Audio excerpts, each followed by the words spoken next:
1 जानेवारी 1848 रोजी पुण्यातील भिडेवाड्यात महात्मा ज्योतिराव फुले व सावित्रीबाई फुले यांनी सामाजिक प्रवाहाच्या विरुद्ध दिशेने कार्य करून मुलींची पहिली शाळा सुरू करून शैक्षणिक व सामाजिक क्रांती केली। त्यांच्या या कार्यामुळेच आज स्त्रिया राष्ट्रपती पदापर्यंत पोहोचल्यात व सामाजिक सुधारणा होऊन देश महासत्ता बनू पाहत आहे, असे प्रतिपादन प्राध्यापक भाऊसाहेब इंगळे यांनी केले। जळगाव जामोद शहरातील एकता नगरमधील राजाभाऊ कोकाटे यांच्या निवासस्थानी फुले दाम्पत्यांनी सुरू केलेल्या मुलींच्या शाळेचा 177वा वर्धापन दिन 1 जानेवारी 2025 रोजी साजरा करण्यात आला। त्यावेळी ते बोलत होते।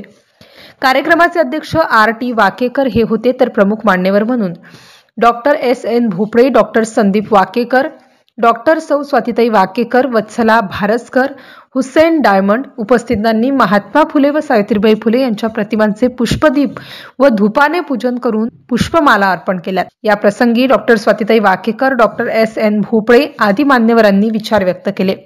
सदर कार्यक्रमाचे प्रास्ताविक सौ उज्ज्वला कोकाटे यांनी केले, तर आभार संतोष तायडे यांनी मानले।